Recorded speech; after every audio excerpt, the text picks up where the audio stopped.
Hello साथियों, doctor Prakash Singh. आज हम डिस्कस करेंगे एरोमेटिसिटी के बारे में। तो बेसिकली एरोमेटिसिटी है क्या? एरोमेटिसिटी जो वर्ड है, वैसे तो इसको एरोमेटिक जैसे बोलेंगे तो एरोमा मीन्स क्या है, स्मेल या सुगंध कोई किसी तरीके से, मगर यहाँ पे हम इसको अगर यूज करते हैं तो ये स्पेशल स्टेबिलिटी, ठीक है, एक स्पेशल स्टेबिलिटी के लिए यूज होता है।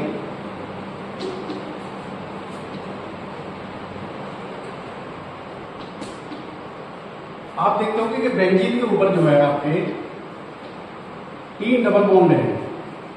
इसका मतलब इसको हाईली अनसैचुरेशन होना चाहिए, मगर फिर भी उसके बाद भी एक ब्रोमीन टेस्ट नहीं देते हैं ये लोग, और ना ही बियर टेस्ट देते हैं।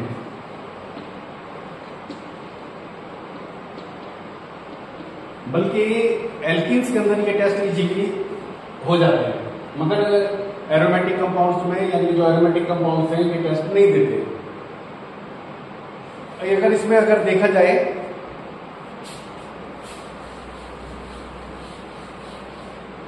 अगर इसको थोड़ा सा और आगे क्लासिफाई करें तो ये ना तो जो है ब्रोमीन के साथ टेस्ट देते हैं और ना ही जो है ये कोल्ड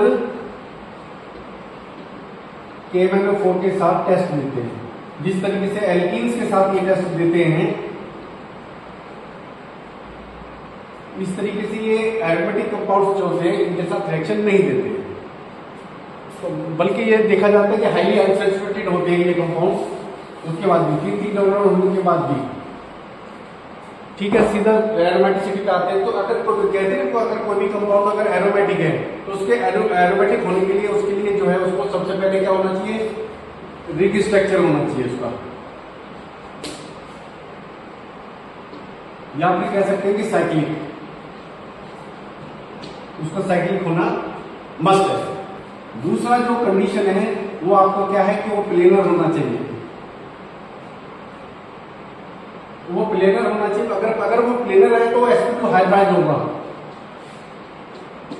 यानी कि वो sp2 हाइब्रिड होना चाहिए। अगर sp2 हाइब्रिड की बात करते हैं तो आप ये ऐसे जैसे बेंजीन को देख लीजिए। अगर बेंजीन का स्ट्रक्चर है, आप बेंजीन में आपको H जो है साइलेंट रहता है,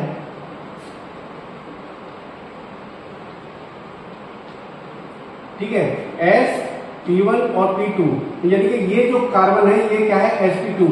इसी तरीके से ये वाला भी क्या है, sp2, ये वाले भी क्या है, sp2, ये वाला भी sp2, और ये वाला भी क्या है, sp2, साथ में ये वाला भी क्या है आपका sp2। यानी कि हम देख सकते हैं इसमें जितने भी कार्बन मौजूद हैं वो सब जो है sp2 हाइब्रिड है। तो ये sp2 हाइब्रिड है, इसको प्लेनर है। प्लेनर मीन्स होता है आपके कि अगर कोई भी प्लेन है, यानी कि ये जो बेंजीन है एक प्लेन की तरह है। अब जो इलेक्ट्रॉन्स है इसमें अबव द प्लेन और बिलो द प्लेन मौजूद है, जो आपके जो है मूव कर रहे हैं। तीसरा जो है आपका इसमें जो है कंप्लीट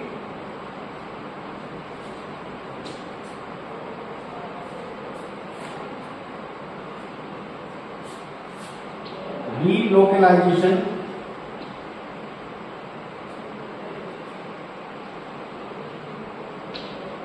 ऑफ पाई इलेक्ट्रॉन्स।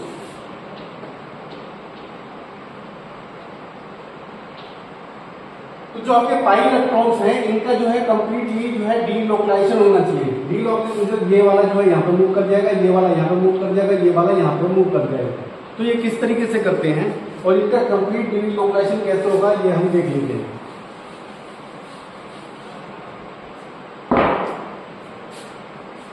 जैसे कि सपोज कार्बन की जो एटॉमिक जो नंबर है वो 6 है, तो हम इसको कर सकते हैं 2 and 4।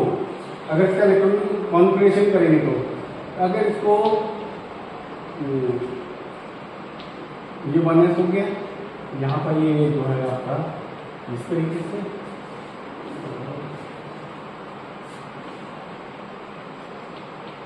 ये इस तरीके से, ये जो मौजूद है ये ग्राउंड स्टेट में है। ये जो कंडीशन है वो है ग्राउंड स्टेट वाली। अगर जो है इसको बाहर से एनर्जी प्रोवाइड कराते हैं और ये एक्साइटेड स्टेट में आता है, तो ये वाले इलेक्ट्रॉन्स हैं ये तो जैसे हैं वैसे ही रहेंगे। ये वाला जो इलेक्ट्रॉन है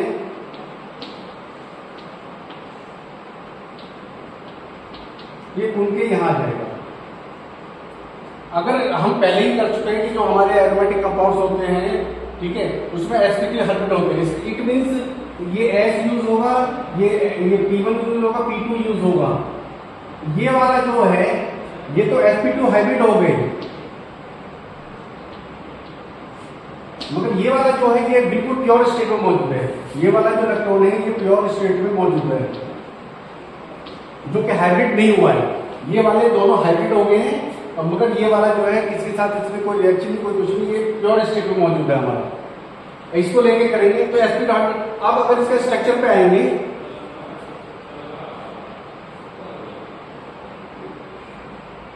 तो ये वाला जो आपका अनयूज्ड जो अनहाइब्रिड जो p ऑर्बिटल है उसको हम ऐसे करके शो कर सकते हैं।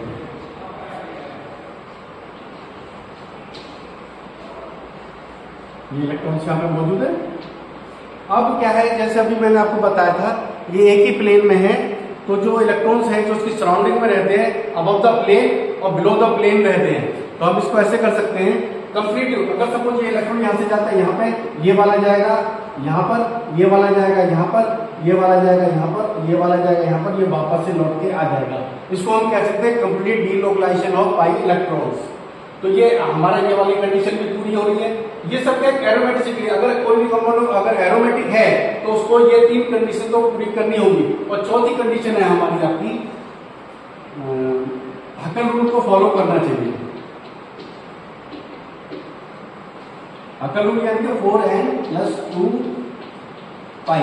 अगर इसमें हम जो है n को एक इंटीजर मान लेते हैं, 0 1 2 3 4 एंड सो ऑन। अगर हम इसको अगर 0 रखते हैं तो ये 0 हो जाएगा 2, तो यानी कि कितने इलेक्ट्रॉन, कितने पाई इलेक्ट्रॉन्स है हमारे पास 2।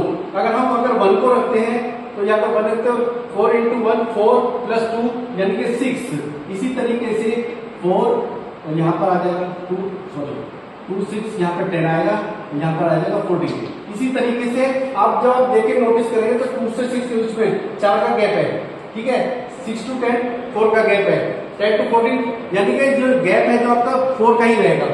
अगर यानी कि अगर ये वाली कंडीशन आती है 2 6 10 14 18 22, तो ये सारे ये क्या है हकल रूल्स में आता है, ठीक है।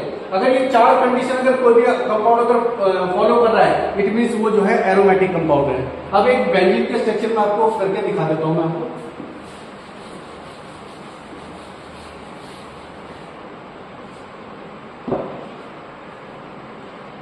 चाहे तो इसमें भी देख सकते हैं, ये आपका पहला वाले रिंग के हिसाब से ये हो गया आपका रिंग स्ट्रक्चर। sp2 हाइब्रिड है, यानी कि इसका जो एक अभी हमने बताया था कि एक जो ऑर्बिटल है वो अनयूज्ड है और वो यहाँ पर ये आ गया अनयूज्ड।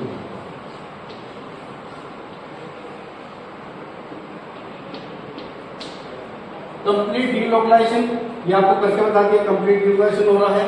फिर हकल रूल, अगर आप यहाँ देखिए, अगर आप नोटिस करेंगे, अगर बेंजीन में अगर आप नोटिस कर रहे हैं तो आपको कितनी, आप चाहे तो आप ऐसे ही पता कर सकते हैं 1 2, तो कितने यानी कि अगर एक पाई बॉन्ड है तो इसमें तो यहाँ पे 2 इलेक्ट्रॉन्स मौजूद है, यहाँ पर भी 2 इलेक्ट्रॉन्स मौजूद है और यहाँ पर भी हमारे 2 इलेक्ट्रॉन्स मौजूद है। इसका मतलब क्या है, हमारे पास टोटल कितने हैं 6।